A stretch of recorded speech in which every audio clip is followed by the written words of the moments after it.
Assalamualaikum warahmatullahi wabarakatuh. Kami dari kelompok 2 ingin mempresentasikan hasil pekerjaan kami yang sebelumnya telah ditugaskan oleh Bapak Arif Abdul Haq, SSI MPD, tentang pernyataan berkuantor baik umum maupun khusus. Tujuan dari pembuatan makalah ini yang pertama, memahami pengertian dari pernyataan yang akan dibacakan oleh Cynthia Permata Surahman atau saya sendiri. Yang kedua, memahami pengertian dari pernyataan berkuantor yang akan dibacakan oleh Intan Nurputri. Yang ketiga, memahami pengertian dari kuantor umum yang akan dibacakan oleh Reza Trikusdayati. Dan yang terakhir, memahami pengertian dari kuantor khusus yang akan dibacakan oleh Fitriani Febrianti. Pernyataan.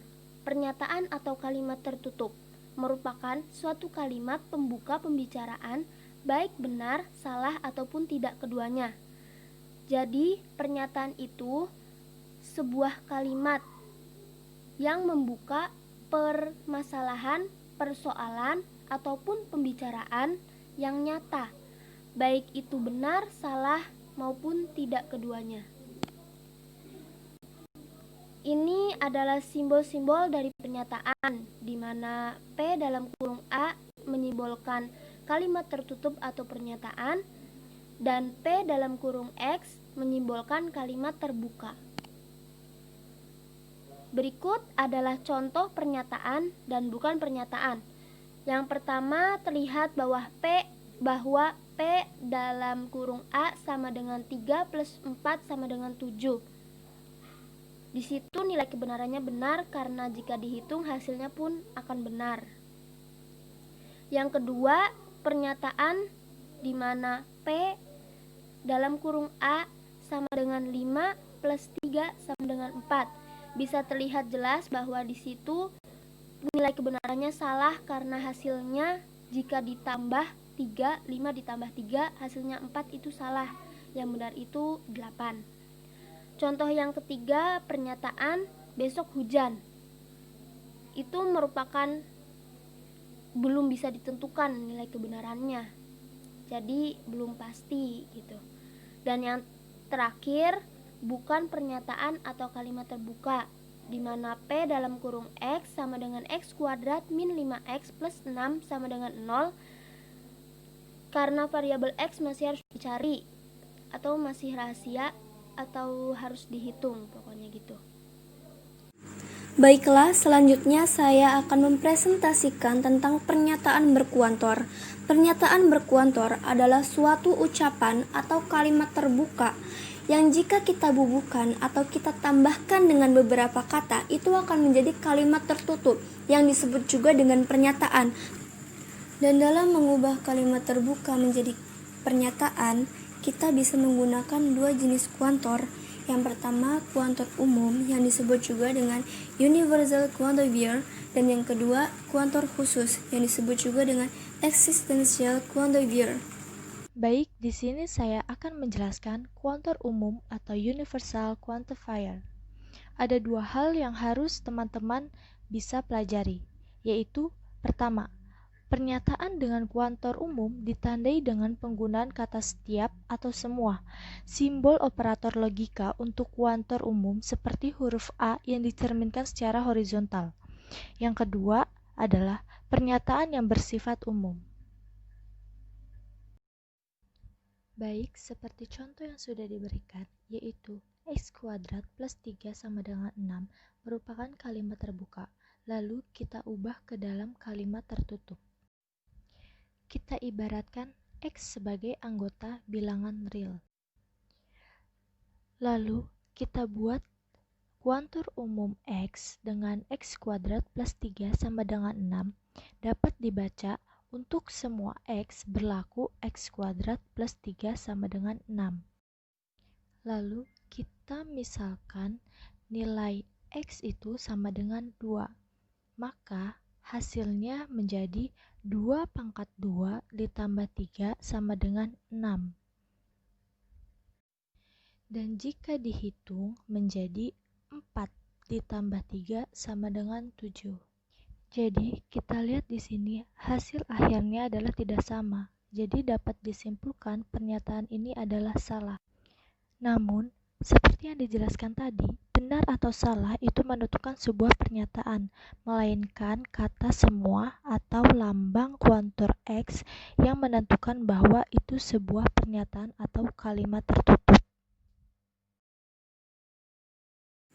Lebih tepatnya di sini bukan pernyataannya yang salah, melainkan nilai kebenaran dari pernyataan tersebut yang salah. Dari contoh ini dapat disimpulkan kalimat terbuka yaitu X pangkat 2 plus 3 sama dengan 6 diubah menjadi kalimat tertutup yaitu menjadi kuantor universal X pangkat 2 plus 3 sama dengan 6 yang dibaca dengan untuk semua X berlaku X pangkat 2 plus 3 sama dengan 6. Kuantor khusus atau eksistensial quantifer. Kuantor khusus ini dilambangkan dengan huruf E yang kebalik, yang seperti ada di PPT, yang dibacanya sekurang-kurangnya ada satu atau ada beberapa. Kuantor khusus ini pasti bersifat khusus, yang berarti menerangkan secara khusus ada beberapa anggota yang ada dalam suatu kalimat terbuka yang menjadi suatu pernyataan. Contohnya kita akan mengubah kalimat terbuka yaitu X pangkat 2 plus 3 sama dengan 6 ke dalam bentuk kalimat tertutup. Kita hanya perlu menambahkan lambang khusus di depan, lalu dalam kurung X pangkat 2 plus 3 sama dengan 6 yang dibaca dengan ada beberapa X yang berlaku sehingga X pangkat 2 plus 3 sama dengan 6. Dimisalkan X itu sama dengan 2, maka 2 tersebut dimasukkan ke X menjadi 2 pangkat 2 plus 3 sama dengan 6 yang hasilnya menjadi 4 plus 3 sama dengan 7. Dapat disimpulkan bahwa nilai kebenaran dari pernyataan ini adalah salah. Kita masuk ke contoh-contoh soal kuantor umum dan khusus. Biasanya kita akan dihadapi dengan beberapa soal kuantor seperti kita harus menerjemahkan kalimat berkuantor baik dari formula ke kalimat maupun kalimat ke formula. Dan yang ketiga, kita juga biasa atau akan dihadapi dengan soal kuantor seperti kita harus menyatakan sebuah kebenaran dari sebuah pernyataan, apakah bernilai benar atau salah. Selanjutnya adalah pengkuantoran kalimat terbuka dengan dua variabel.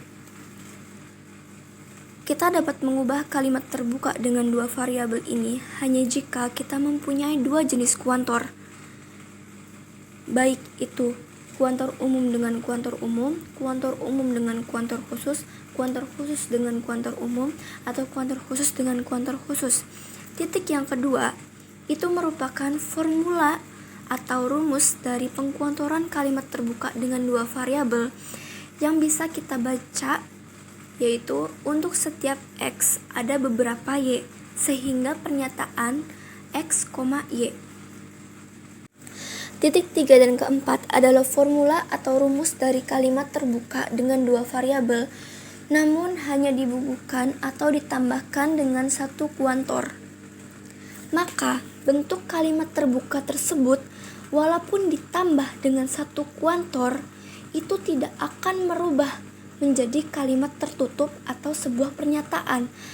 Karena seperti yang saya jelaskan tadi, kalimat terbuka dengan dua variabel hanya bisa diubah menjadi kalimat tertutup atau menjadi sebuah pernyataan jika mempunyai dua buah kuantor. Lalu ada negasi pernyataan berkuantor. Negasi sudah dijelaskan oleh kelompok 1 kemarin. Kita menggunakan negasi pada pernyataan berkuantor karena negasi ini berguna untuk menyatakan pernyataan berkuantor yang akan berlawanan dengan pernyataan aslinya. Negasi dilambangkan seperti yang ada di titik 2 tersebut.